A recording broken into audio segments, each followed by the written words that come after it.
पत्र लेखन की बात करते हैं। यहाँ पे एक गद्यांश दिया है जिसे हमें समझना है। जैसे कि बहुत दिनों के बाद मुझे अपनी सहेली मारिया का पत्र मिला।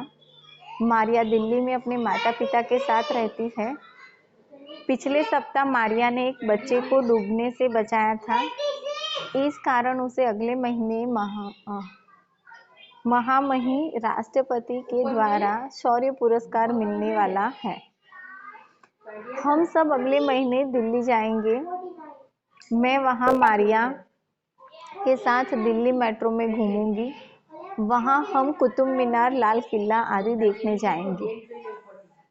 तो यहाँ मारिया को जो मिलने वाला है एक पुरस्कार जिसका नाम है शौर्य पुरस्कार, उस रिलेटेड दिल्ली जाने की तैयारियां, वहां जाके क्या करेंगे, कहाँ जाएंगे, क्या घूमेंगे, उसकी बात कही गई है।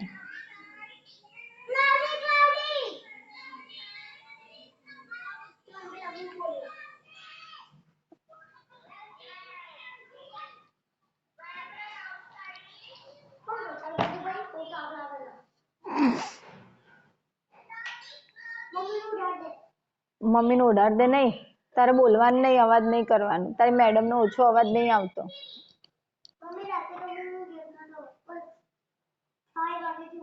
અરે હું આખી રાત મોકો મત।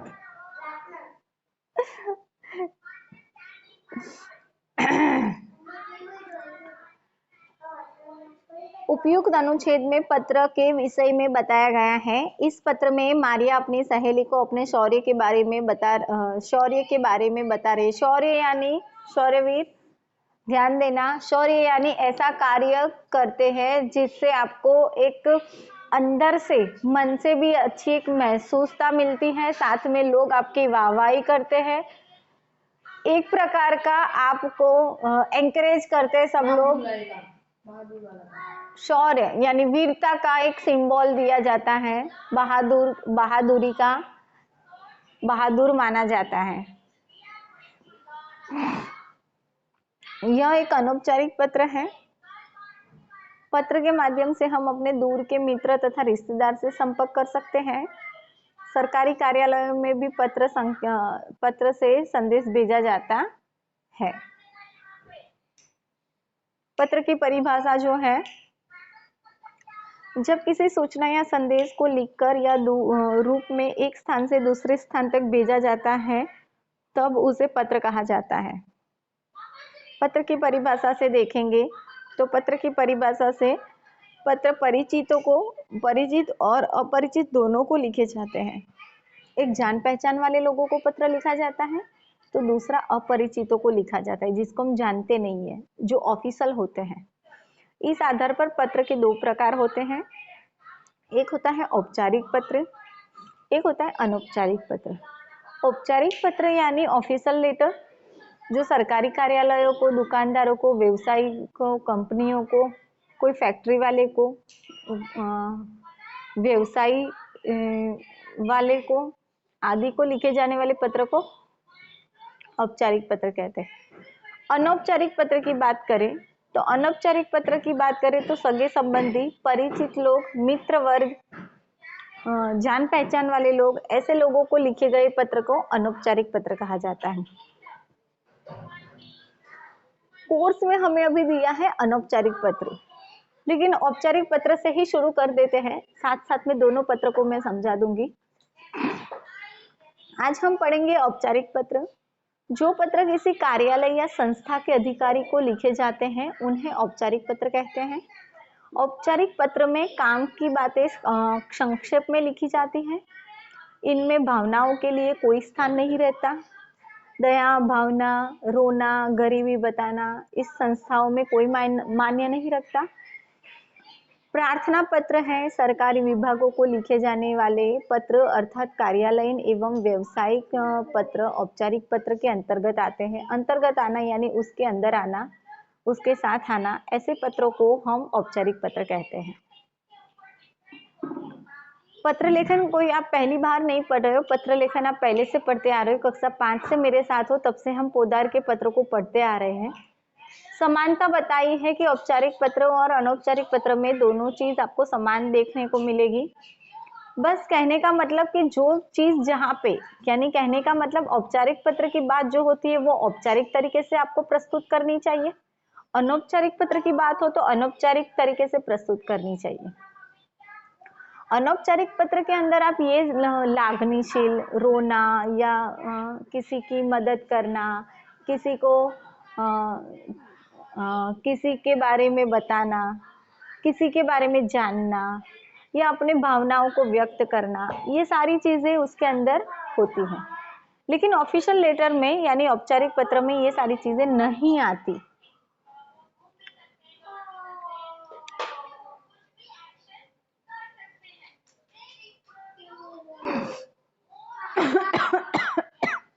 हे भगवान।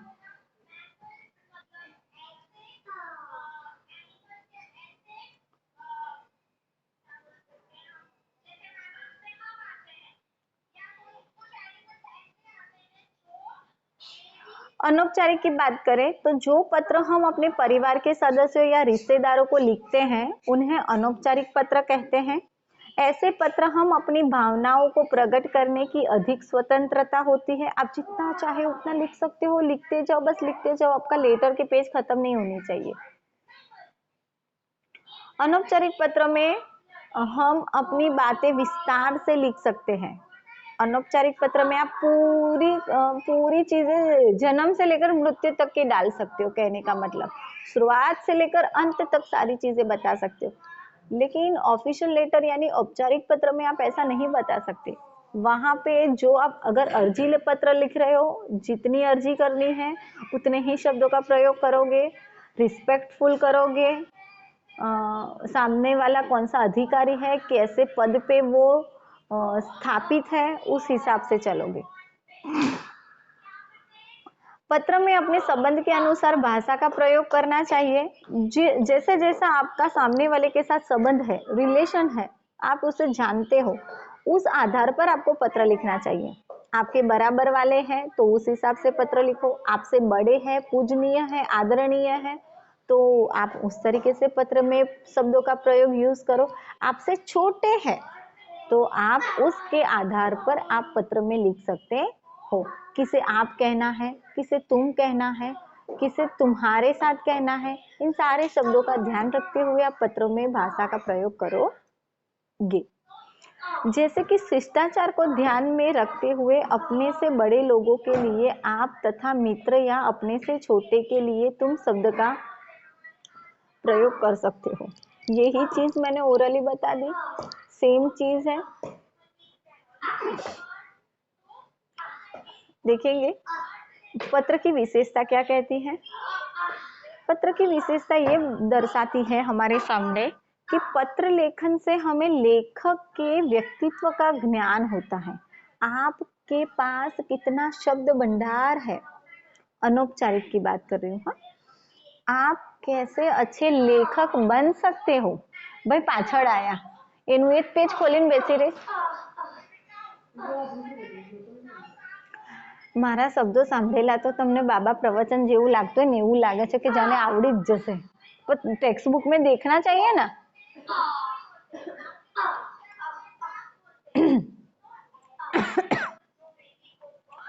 तो आपका व्यक्तित्व उससे निखरता है। आप एक अच्छे लेखक बन सकते हो, आप एक अच्छे कवि बन सकते हो। कब बनोगे? जब आपके पास उस चीज का शब्द भंडार होगा, शब्दों का नॉलेज होगा, ज्ञान होगा। तब आप एक चीज को चाहो तो एक ही पॉइंट को चाहो तो पूरा पेज भर सकते हो, पूरा 5 पेज का लिख सकते हो सिर्फ एक ही पॉइंट को लेकर। लेकिन कब? जब आपकी सोच समझ शक्ति बढ़ेगी, आपका शब्द भंडार बढ़ेगा तब। महर्षि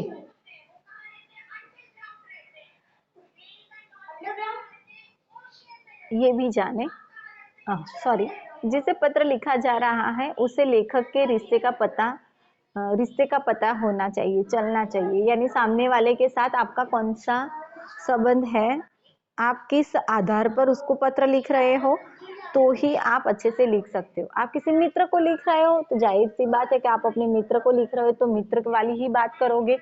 आप दादाजी को लिख रहे हो या दादी जी को लिख रहे हो तो आप उस आधार पे बात करोगे। आप अपनी छोटी बहन या बड़े भाई से लिख रहे हो पत्र, तो उस आधार पर आप पत्र के अंदर लिखोगे। ऐसे ही अन्य बातें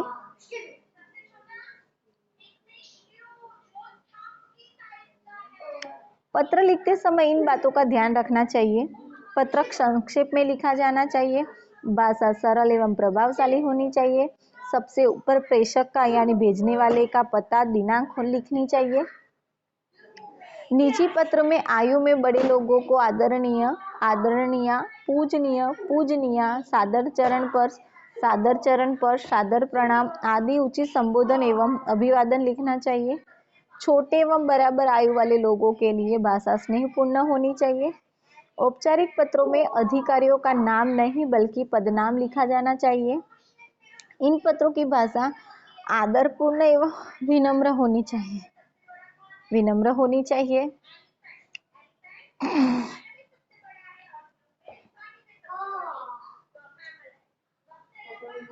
पत्र लिखने के बाद उसे एक बार पढ़ लेना चाहिए ताकि संदेश की स्पष्टता सुनिश्चित हो जाए। या तो फिर आपका कुछ रह गया हो, आप कुछ बात बताना भूल गए हो तो भी आप बता सकते हो, या फिर आपके पत्र में आपने जो कुछ भी लिखा है वो आपने बराबर लिखा है, सामने वाले को बुरा ना लगे ऐसा है, ऐसे शब्दों का प्रयोग किया गया है। उन सारी बातों का ध्यान रखते हुए पत्र को लिखने के बाद एक दोबारा अवश्य उसको पढ़ लेना चाहिए। पत्र के अंग कुछ इस प्रकार होते हैं। औपचारिक पत्र के अंग है, पत्र प्राप्त करने वाले का नाम एवं पता होना चाहिए। विषय जिसके बारे में पत्र लिखा जा रहा है उसे केवल एक ही वाक्य में लिखे। बताती हूँ कैसे एक वाक्य में लिखना है। शांति। संबोधन जिस पत्र लिखा जा रहा है, महोदय, माननीय आदि का संबोधन करना चाहिए। विषय वस्तु इसे 2 अनुच्छेद में लिखे। पहले अनुच्छेद में आप लिखोगे आपकी समस्या, आपने किस आधार पर सामने वाले अधिकारी को पत्र लिखा है। आप अपने आचार्य श्री से पत्र लिखते हो, आप अपने अध्यापिका से पत्र लिखते हो, आप सोसाइटी के किसी कर्मचारी को पत्र लिखते हो, आप नगर पालिका के किसी सदस्य से पत्र लिखते हो, आप किसी दुकानदार को लिखते हो, किसी फैक्ट्री वाले को या किसी व्यवसायिक वाले को लिखते हो। तो आप किस आधार पे लिखते हो, आप किस मामले में लिख रहे हो, आपको क्या बताना है, तो आप पत्र का उपयोग कर रहे हो। तो आपको वो आप समस्या बतानी है आपकी। बस। दूसरा अनुच्छेद, आप उससे क्या अपेक्षा रखते हो। अगर आपने आपकी समस्या बता दी, जैसे कि आप लोगों ने आपकी प्रॉब्लम मुझे बताई, तो आप मुझसे क्या एक्सपेक्टेशन रखते हो। वैसे जब आप अध्यापिका को पत्र लिखते हो छुट्टी के लिए, अवकाश के लिए, तो आप एक्सपेक्टेशन क्या रखते हो कि मैडम हमें छुट्टी दे दे। आजकल के बच्चों को मना करते हैं ना तो भी ना, हमारे तो जरूर पड़से मैडम। पहले तो टीचर मना करे ना तो नहीं जा सकते थे। रजा चिट्ठी लखी ना हो तमारा मम्मी ने कहो लख्या ले, बातों हूँ लख्या ले। मम्मी को लिखना नहीं आता था, पापा से लिखवाते थे, पापा लिख कर देते थे, फिर टीचर को अच्छा लगता तो ठीक है, वरना बोल देते कि नहीं जाना है तो नहीं जाते थे। तो दूसरे भाग में आपको ये लिखना है कि आप उनसे क्या अपेक्षा रखते हो, क्या एक्सपेक्टेशन रखते हो, उसे लिखे तथा धन्यवाद के साथ समाप्त करें। आप जो भी एक्सपेक्टेशन रखते हो वो भी लिखे कि कृपया करके मुझे 4 दिन का अवकाश दीजिए, मैं 4 दिन का गृह कार्य आने वाले समय में पूरा करके आपको बता दूंगी या बता दूंगा, वॉटेवर जो लड़का लड़की होगा। धन्यवाद के साथ फिर आपका पत्र जो है वो समाप्त करना रहता है। लेकिन पत्र को जब आप समाप्त करते हो तो उस चीज का खास करके ध्यान रखो कि पहले आप अपनी समस्या बताओ, फिर आपको क्या चाहिए उनसे वो लिखो, फिर अंत में धन्यवाद तो जरूर कहो, भले वो आपका कोई काम एक्सेप्ट करे या ना करे, वो हमारा फर्ज बनता है। जैसे कि हम कोई भाषण देने खड़े होते हैं तो उनको बोलते हैं ना थैंक यू। थैंक यू किस लिए बोलते हैं, क्योंकि उन्होंने हमारी बात को सुनी। आजकल एक दूसरे को सुनने का भी कोई टाइम नहीं होता, एक दूसरे की बात को जानने का भी कोई समय नहीं होता। तो जब हमारी बात कोई सुनता है ना, तो भी हम उसको ऐसा कहते हैं कि थैंक यू, आभार, धन्यवाद। आगे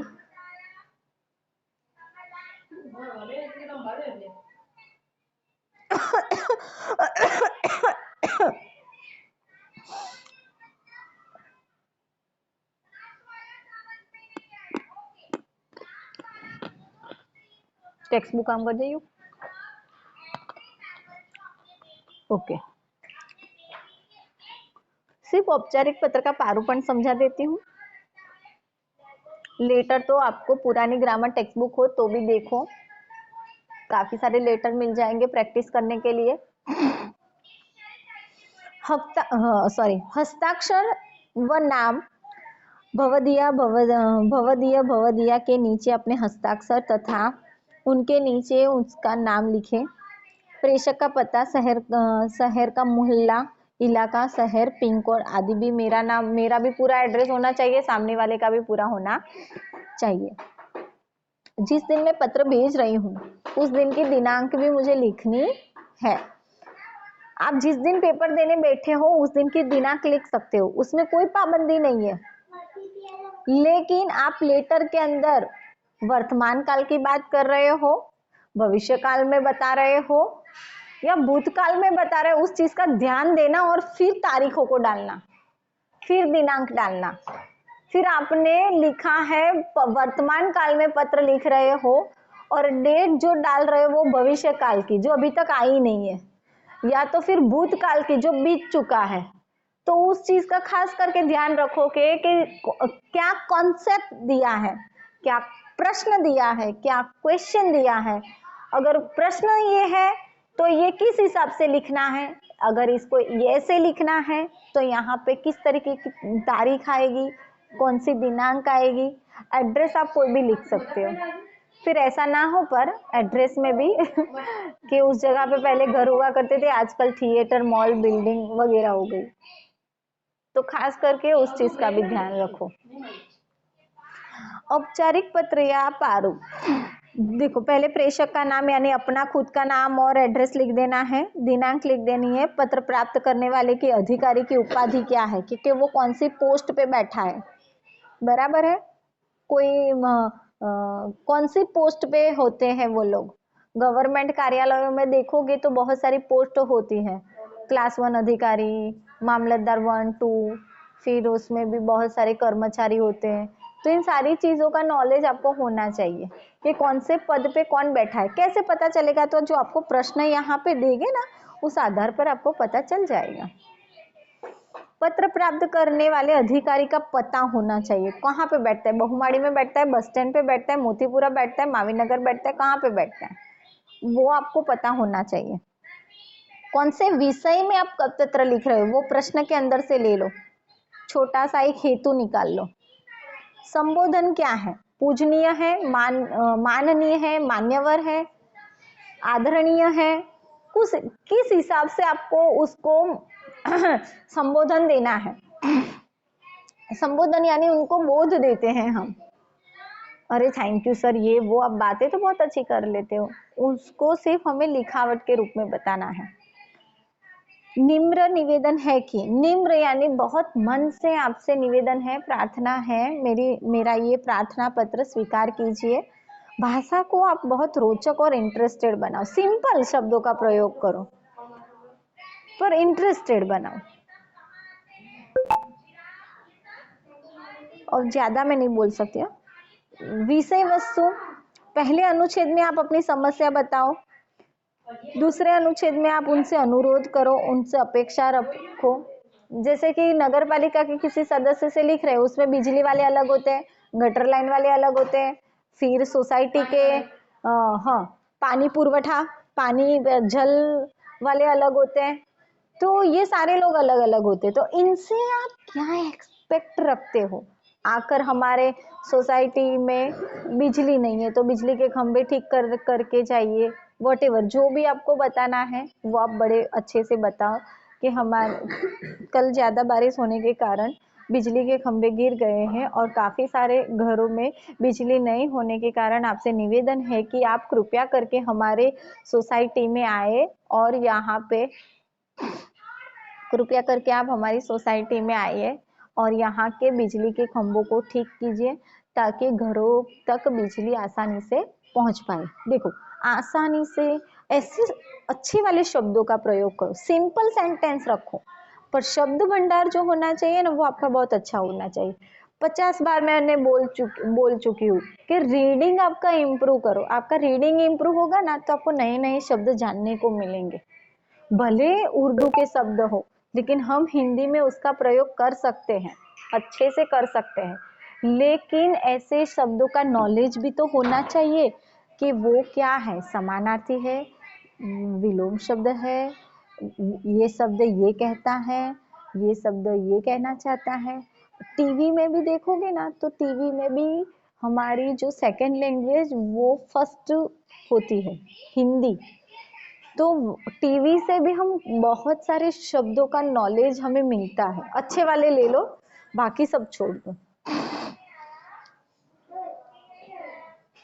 पता है ना वो सिलवट्टा, एक एडवर्टाइज आती है गूगल की, अमेजोन की, हाँ हाँ। तो हाँ, तो उसको सिलबट्टा, सिलबट्टा यानी किसे कहते हैं? कभी आप लोगों ने सर्च ही नहीं किया, बस मुंह फाड़ के ऐसे टीवी के सामने बैठे रहे, ऐड आनी है तो आकर चली गई। सिलबट्टा किसे कहते हैं कभी सर्च ही नहीं किया या कभी जानने की कोशिश ही नहीं की, कभी पता ही नहीं है कि हाँ उन्होंने बोल दिया और हमने हंस लिया, खत्म बात। विज्ञापन का काम था, उन्होंने बता दिया, हमारा काम था सुनना। उसके बाद जो कार्यक्रम आने वाला था वो कार्यक्रम हमने अच्छे से देखा, dash dash dash dash finish, TV बंद, हम अपने कार्य में, वो अपने कार्य में। तो ऐसे बहुत सारे शब्द जो हैं वो टीवी से भी हमें प्राप्त होते हैं। જૂના જમાનામાં પથ્થરનો ખલ આવે ને, આમ પહેલાના જમાનામાં દવા કે પછી મરચું લસોટવા માટે પથ્થરનો પ્રયોગ કરવામાં આવતો, એને કહેવાય સિલબટ્ટા। तो ध्यान रखो। लास्ट में धन्यवाद बोलो, भवदीय, प्रेषक का पता वापस आपका पता लिख दो और फिर ऊपर कवर के, एक कवर के पीछे आपका पता और आगे सामने वाले का पता। लिफाफे का पारूपण इस तरीके से होता है। देखो आपको ये चीज नहीं आई, अंतरदेशीय लेटर जो एनवलप में रखा जाता है। पोस्ट कार्ड की साइज हमारी ये हुआ करती थी, यहाँ टिकट लगा करती थी, यहाँ पता लगाया करता था और यहाँ पे सॉरी, यहाँ पे प्रेषक का पता इतने में ही आता था। फिर लेटर शुरू करते थे, यहाँ से यहाँ तक पूरा चलता था, पीछे भी जाता था, इसके पीछे भी, और फिर हमारा पत्र जो है वो पूरा होता था। इसको हम कहते थे पोस्ट कार्ड। Post card. अरे मैडम बहुत चिल्लावे पापा। अब बच्चों में है ना ज्यादा नहीं बोल सकती, अब जितना कुछ भी बचा ना उसके बारे में बेटा हम कल देखेंगे बस। और ये उस इस हाँ बोलो।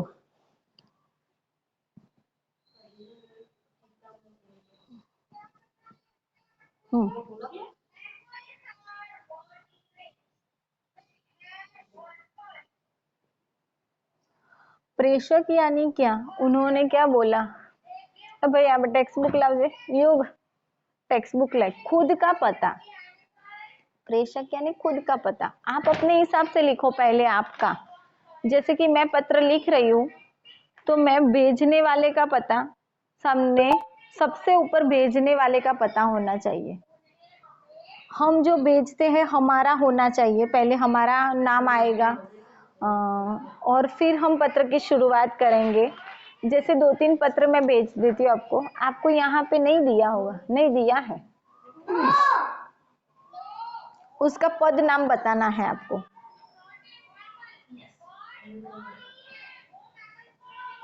आप क्या देते हो उसको, किस हिसाब से, तो वो अपने उनका जो भी कोई होद्दा होगा, वो अधिकारी के हिसाब से उसकी जो कोई भी पोस्ट होगी उस आधार पर उसको हमें संबोधन देना है।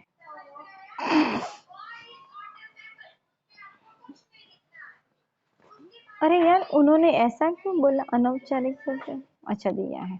अनौपचारिक को बहुत शॉर्ट में बता दिया उन्होंने, बराबर। अभिवादन जो है वो औपचारिक पत्रों में नहीं लिखा जाता। अभिवादन नहीं कर सकते कि कैसे हो, प्रिय, सखी, ये सारी चीजें नहीं आती औपचारिक पत्रों में, बराबर। बाकी फिर पत्र लिखना आपको शुरू कर देना है।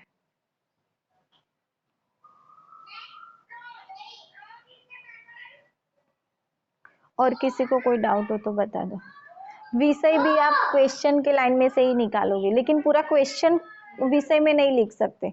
जैसे यहाँ पेज नंबर 168 पे दिया है कि विद्यालय परिषद में अनुचित भाषा का प्रयोग किए जाने की शिकायत हेतु प्रधानाचार्य को पत्र लिखिए। तो विषय में उन्होंने लिखा है कि विद्यालय परिसर में अनुचित भाषा का प्रयोग किए जाने से संदर्भ में पत्र लिखे। बेचारे अध्यापक नहीं करते होंगे अनुचित लैंग्वेज का प्रयोग, भाषा का प्रयोग। आ जाते होंगे कुछ ऐसे शब्द जो घर के होंगे, पर घर के शब्दों में भी मैंने अभी तक मेरी इतने करियर में मैंने ये कोई गलत शब्द ऐसे नहीं देखा। क्षेत्र के हिसाब से भाषा बदलती रहती है। मैंने आपको ये चीज आपको पहले बताई थी। क्षेत्र यानी एक जगह से दूसरी जगह हम जाते हैं ना, तो वहां पे हमारी लैंग्वेज चेंज होती है। जैसे मैं आणंद से आई हूँ, बराबर है, और ये साबरकाठा है, यानी हमारा जो एरिया होता है वो चरोतरी एरिया, पूरा चरोतर। तो वहां की लैंग्वेज में, वहां के क्षेत्र की लैंग्वेज में थोड़ा डिफरेंट होगा। यहाँ का वहां से यहाँ आई तो यहाँ पे भी मुझे बहुत सारे शब्दों का नॉलेज ऐसे मिला कि जो शब्द मैंने वहां पे नहीं सुने थे। तो ऐसा कोई शब्द नहीं होता कि जो योग्य ना हो, योग्य होता ही है, बस उसको समझाने वाला चाहिए, समझ में आना चाहिए। मैंने आपको एक बार नहीं बोला था, एक छोटी सी, અમે અમારા દાદાને દાદા કહીએ, નાના હોય ને એને અમે દાदा જ કહીએ, नानी हो એને અમે बा જ कहिए, बराबर। पर यहाँ पे वो लोग ऐसा नहीं बोलते, यहाँ पे बाबा बोलते हैं। तो हमें एक पोयम सिखाई जाती थी स्कूल में, बाबो ढोर चारता छोकरा समझावता, एक छोकरो रिसायो कोठी पाछળ संतायो, कोठी पड़ी आड़ी छोकराए चीज पाड़ी, अरर माड़ी। माड़ी शब्द खबर पड़ी जतो तो कि माने कीधुं छे, बराबर। पण आ बाबो शब्द जे छे ने अमने ना खबर पड़े, केम के अमे चरोतરમાં બધા દાદા કહીને બોલાવીએ, જ્યારે સાબરકાંઠામાં બધા બાબા કહીને બોલાવે છે। એટલે કે બાબા ઢોર ચારતા હતા, એટલે દાદા જ્યારે ઢોર ચારતા હતા ને ત્યારે છોકરાઓ રમતા રમતા કોઠી પાછળ સંતાઈ ગયા। કોઠી શબ્દ પાછો ચરોતરનો છે। મોટી મોટી કોઠી અનાજ ભરવાની આવતી ને નીચે કાણું હતું કે અનાજ એટલી મોટી કોઠીને આમ અંદર તો ઉતરાય નહીં। એક વખત મોટા જ ઘરના વડીલો હોય, પુરુષો હોય, એ બધું અનાજ અંદર નાખી દેતા, અને અનાજ કાઢવું હોય તો શું કરવાનું, એ કોઠીની નીચે એક મોટું કાણું હોય, એમાં કપડાનો ડૂચો મારેલો હોય, અને પછી જ્યારે અનાજ જોઈતું હોય ત્યારે ખોલીને લઈ લેવાનું, તેને कोठी कहवाती। कोठी शब्द समझ में आ जाता, लेकिन काफी ऐसे शब्द हुआ करते थे जो उस वक्त समझ में नहीं आए। क्षेत्र के हिसाब से किसी को ऐसा होता है ना कि मुझे घूमने का बहुत शौक है, वो सच में रखना चाहिए। आप सभी बच्चों को बोल रही हूँ मैं, घूमो। घूमते वक्त क्षेत्र के हिसाब से वो लोग कैसी भाषा का प्रयोग करते हो, वहां पे वो लोग किस तरीके से रहते हैं, कैसे कपड़े पहनते हैं। हमारे गुजरात में भी आप अलग अलग क्षेत्र में जाओगे ना, तो अलग अलग भाषा नो लहको अलग अलग थई जशे। मेहोणी लैंग्वेज चो जोतुला, वो लोग सिंपल घर पर भी टॉकिंग करेंगे तो ऐसे ही बोलेंगे। हाउ साबरकांठा आई गયું પાછું। તો ભાઈ તમે બહુ વાતો કરાવી દીધી, મારા ગળાની વાટ લાગી ગઈ, હવે મિક્સની ગોળી પૂરી થઈ ગઈ।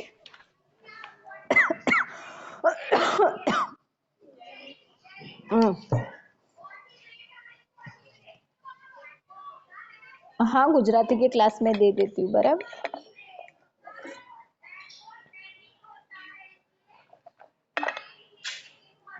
बाय, हाँ, कल मिलते हैं,